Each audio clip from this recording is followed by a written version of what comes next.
구약성경 느헤미야 11장 1절과 2절 말씀, 구약성경 743쪽쯤에 있습니다.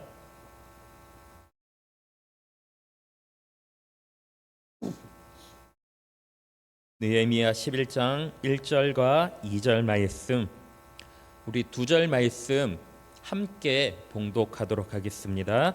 시작.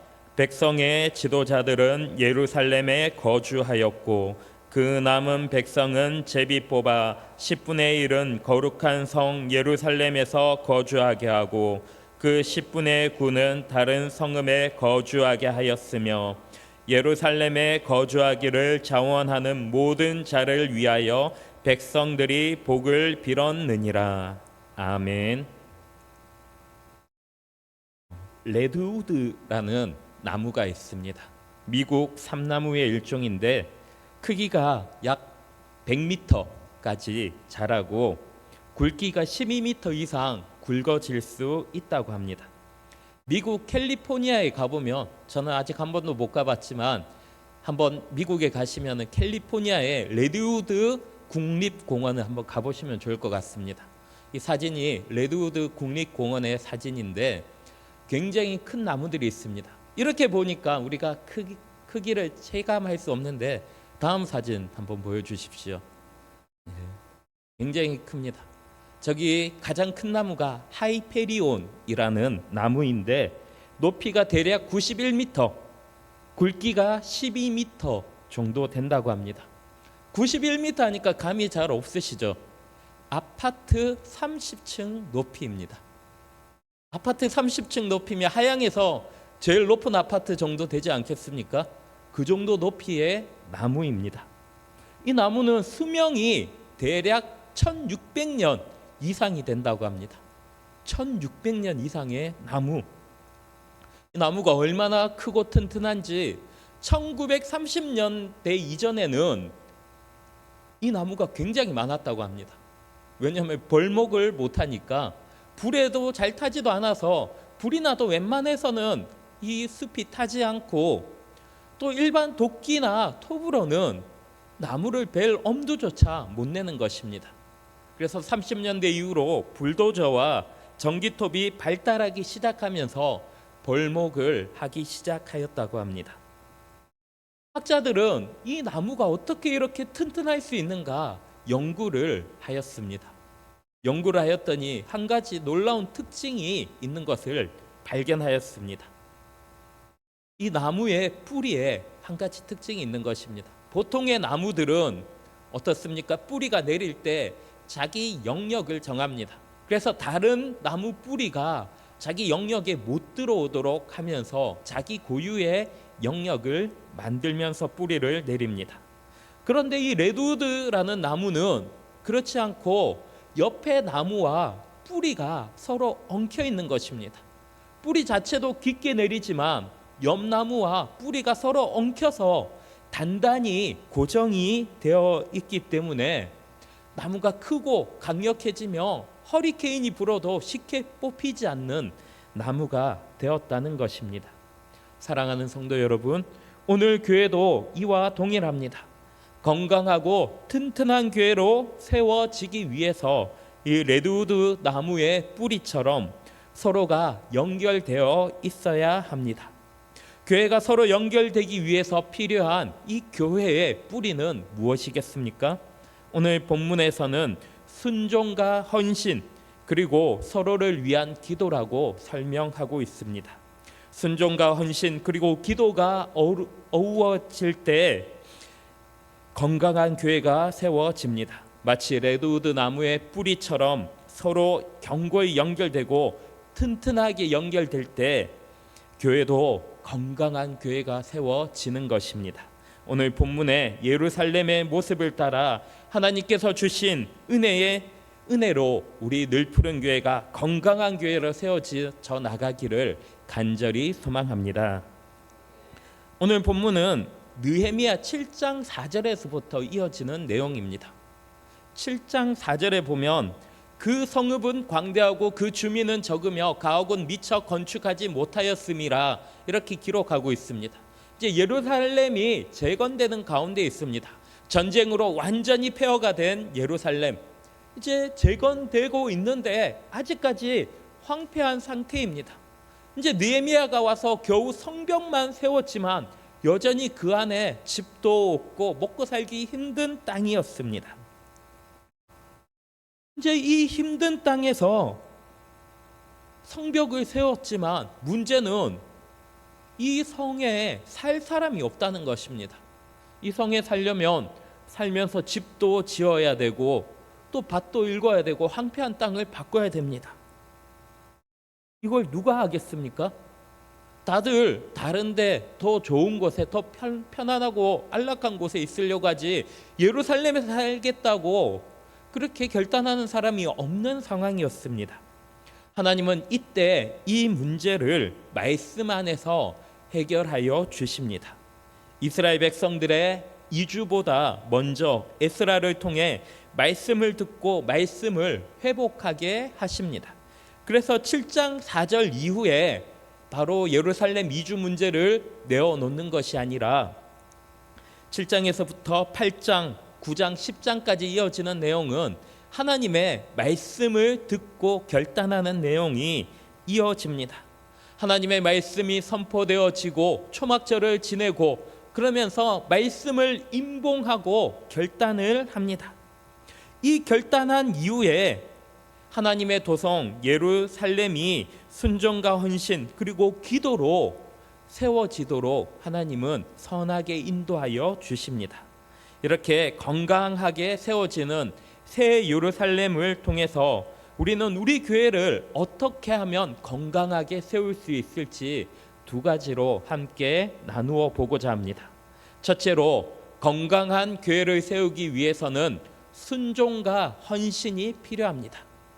건강한 교회를 세우기 위해서는 순종과 헌신이 필요합니다. 1절을 보면 그 남은 백성은 제비를 뽑아 10분의 1이 예루살렘에 거주하게 되었다라고 말씀하고 있습니다. 제비를 뽑고 있습니다. 제비를 뽑은 백성들은 이 제비가 하나님의 뜻인 줄을 믿고 예루살렘에 거주하며 나머지 10분의 9는 다른 성읍에 살게 된 것입니다. 백성들은 이 제비를 뽑는 일에 대해서 하나님의 뜻으로 여기고 순종하였습니다. 이들의 순종에 대해서 본문 2절에서는 예루살렘에 거주하기를 자원하였다라고 말씀합니다. 자원하였다. 이 자원하다라는 원어의 뜻은 마땅히 해야 할 일을 즐거운 마음으로 한다라고 해석합니다. 마땅히 해야 할 일을 즐거운 마음으로 한다. 지금 제비를 뽑고 난 다음에 제비에 걸렸을 때 죄송한 표현이지만 재수가 없네 이렇게 말하는 것이 아니라 하나님께서 나를 선택해 주심에 감사함으로 기쁨으로 예루살렘에 거주하였다라는 것입니다. 본래 고대 사회에서 제비 뽑기는 신의 뜻을 묻는 방법 중에 하나였습니다. 성경에서도 제비를 뽑는 모습이 종종 등장을 합니다. 여호수아 7장에 아이성 전투에서 패배한 원인을 찾을 때 제비를 뽑아서 아간을 찾아내었습니다. 또 사무엘상 10장을 보면 이스라엘의 첫 번째 왕 사울을 세울 때도 제비를 뽑아서 사울을 뽑는 것을 우리는 볼 수 있습니다. 또 요나서를 보면 큰 풍랑이 일어날 때 이 풍랑이 누구 때문인지 제비를 뽑아서 요나를 뽑은 후에 이 풍랑이 일어난 원인에 대해서 알게 되기도 하였습니다. 신약 시대에는 사도행전 1장을 보면 가룟 유다를 대신할 사도를 선출할 때 제비를 뽑았다라고 기록하고 있습니다. 제비를 뽑는 것입니다. 이것은 운을 측정하는 것이 아닙니다. 누구의 운이 더 좋은가, 누구의 재수가 더 좋은가 이것을 따지는 것이 아닙니다. 이 제비를 뽑을 때 이스라엘 백성들은 하나님의 뜻으로 믿었습니다.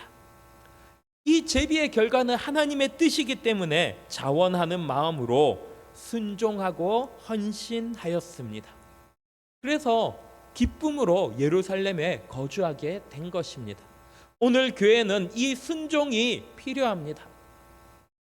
근데 이 순종이 어떻습니까? 순종은 사실 굉장히 쉽습니다. 우리 오예배 나오신 성도님들 수준으로는 순종하는 일이 정말 쉽습니다. 그렇지 않습니까? 별 반응이 없으십니다. 순종이 왜 쉽냐면 이 말씀이 지금 나에게 주어진 말씀이 하나님의 말씀이다, 하나님의 음성이다 하면은 순종 안 하실 분 계십니까? 하나님의 음성이 내 귀에 지금 들리고 있는데 하나님의 음성이 지금 일어나라 말씀하시면은 안 일어나겠습니까? 하나님 직접 말씀해 주시면 여기서 안 일어날 분은 한 분도 안 계십니다. 순종은 아주 쉽습니다. 지금 내 귀에 들리는 이 음성이 하나님의 음성인 줄 믿으면 누구든지 당연하게 행하게 됩니다. 이게 순종입니다. 그런데 왜 우리가 머뭇거립니까? 왜 쉽게 대답을 못합니까? 왜 순종을 어렵다라고 여깁니까? 그 이유는 지금 내 귀에 들리는 이 음성이 하나님의 음성인지 아니면 사람의 소리인지 내 욕심인지 판단하지 못하기 때문입니다. 의심을 품기 때문입니다. 왜냐하면 하나님의 상식과 우리의 상식이 차이가 나기 때문입니다. 하나님은 가끔 상식 밖의 일들을 우리에게 지시하십니다. 성경에 이런 일들이 종종 나타납니다. 대표적인 일이 아브라함이 이삭을 바친 사건입니다. 하나님께서 어느 날 갑자기 아브라함을 부르십니다. 그리고 내가 사랑하는 독자 이삭을 내게 번제로 바치라 이렇게 선포하십니다.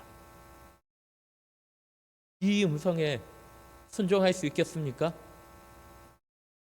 순종하기 어려운 것 같습니다. 얼마나 어렵냐면 후대의 신학자들이 이 음성을 어떻게 해석하냐면은 하나님께서 진짜 번제로 바치라고 말씀하신 것이 아니라 그냥 이 이삭을 제단에 올려놓기만 하라 이런 의미로 말씀하셨더라 이렇게 이해하는 신학자들이 생각보다 많습니다. 왜 이렇게 이해합니까? 사람의 상식으로는 불가능합니다. 백세에 낳은 귀한 아들, 그것도 하나님께서 유일한 후계자로 주신 아들인데 이 아들을 번제로 바치라. 번제로 바치기 위해선 칼을 들어서 각을 떠야 합니다. 각을 뜨는 것은 무엇입니까? 회를 친다라는 표현이 더 어울립니다. 회를 치는 것입니다. 갈기갈기 찢어야 됩니다.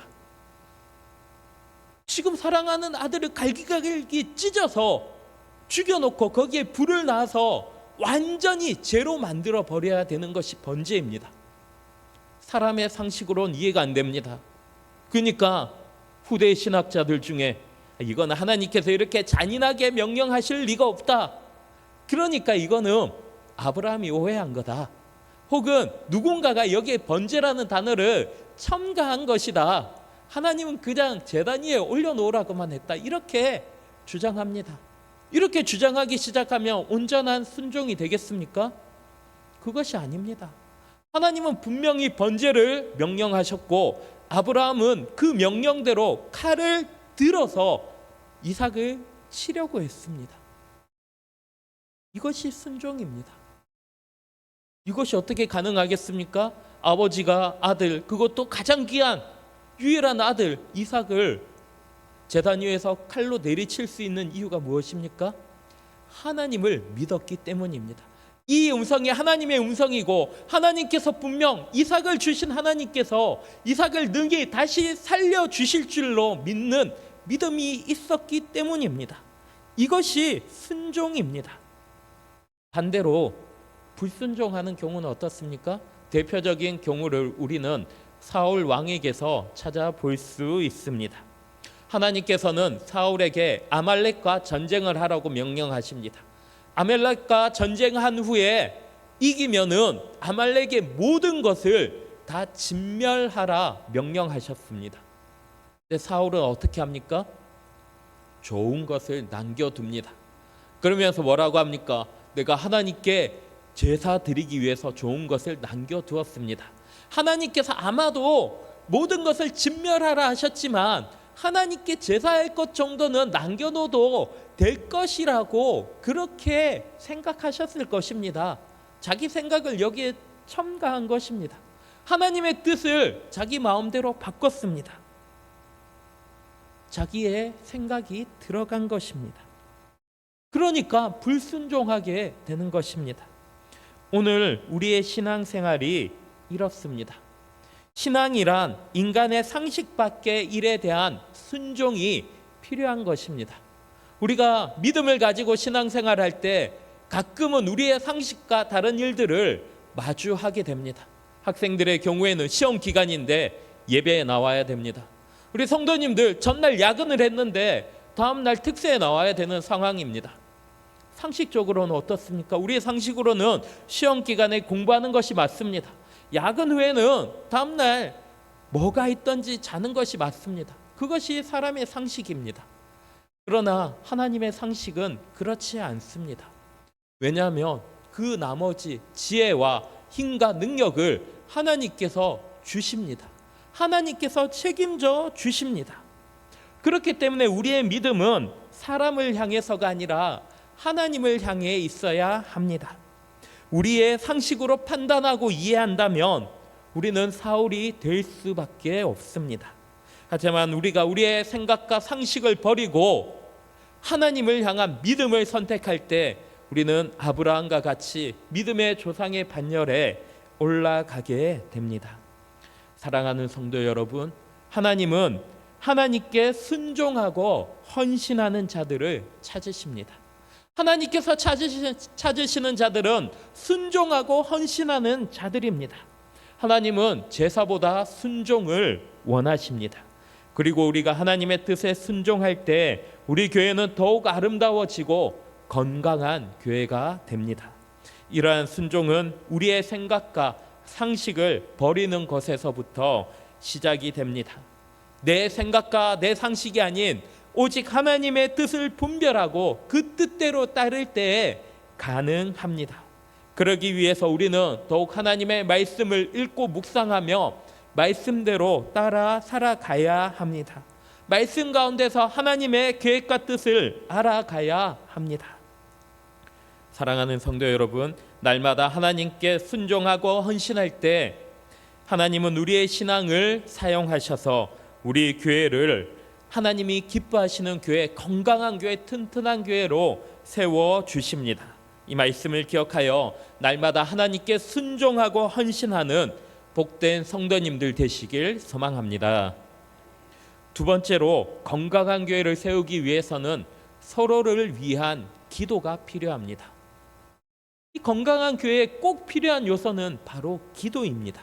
2절을 보면 예루살렘에 거주하기를 자원하는 모든 자를 위하여 복을 빌었다라고 기록하고 있습니다. 복을 빈다는 표현이 무엇입니까? 복을 빌었다는 것은 기도하였다는 것입니다. 축복하며 기도하였습니다. 서로를 위하여 기도하고 있습니다. 성도들이 옆 사람을 축복하거나 위로할 때 가장 좋은 방법이 무엇입니까? 바로 기도입니다. 우리의 최선의 위로는 기도입니다. 우리의 최선의 축복은 기도입니다. 그래서 우리는 기도를 서로를 향하여 기도해야 되고, 우리가 뭔가 위로가 필요하고 도움이 필요할 때 우리는 기도를 부탁해야 합니다. 지금 예루살렘에 사는 일은 보통 결단으로는 되지 않는 일이었습니다. 황폐한 곳이었습니다. 언제든지 대적이 쳐들어올 수 있는 곳이었습니다. 성벽이 재건되었지만은 여전히 위태합니다. 이때 이 예루살렘에 거주하기를 자원하는 자들을 위해서 나머지 백성들이 축복하며 기도하고 있습니다. 교회는 이러한 기도가 필요합니다. 서로를 위한 기도에는 특별한 힘이 있습니다. 야고보서 5장 16절의 말씀을 우리 함께 읽도록 하겠습니다. 시작.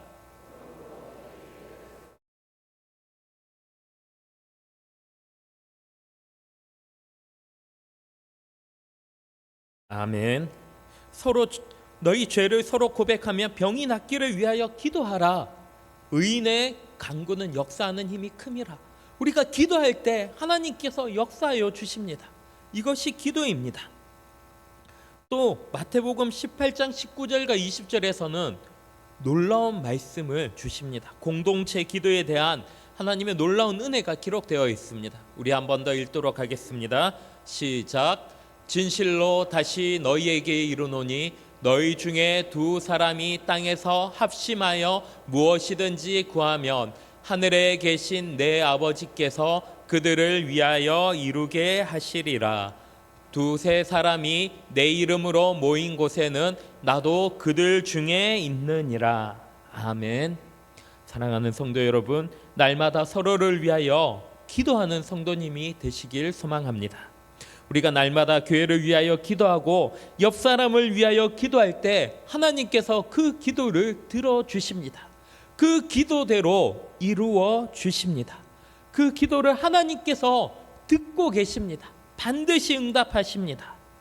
그리고 기도하는 자와 기도 받는 자 모두를 하나님께서 크게 사용하여 주십니다.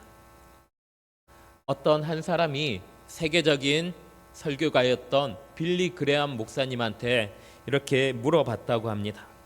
목사님 전 세계를 다니면서 복음을 전하고 설교를 하는데 그 목사님의 위대한 사역의 비밀은 도대체 무엇입니까? 무엇이 목사님을 그렇게 특별하게 만들었습니까? 이렇게 질문을 하였습니다. 그때 빌리 그레암 목사님이 이렇게 대답하였다고 합니다. 저에게 그런 비밀은 없습니다.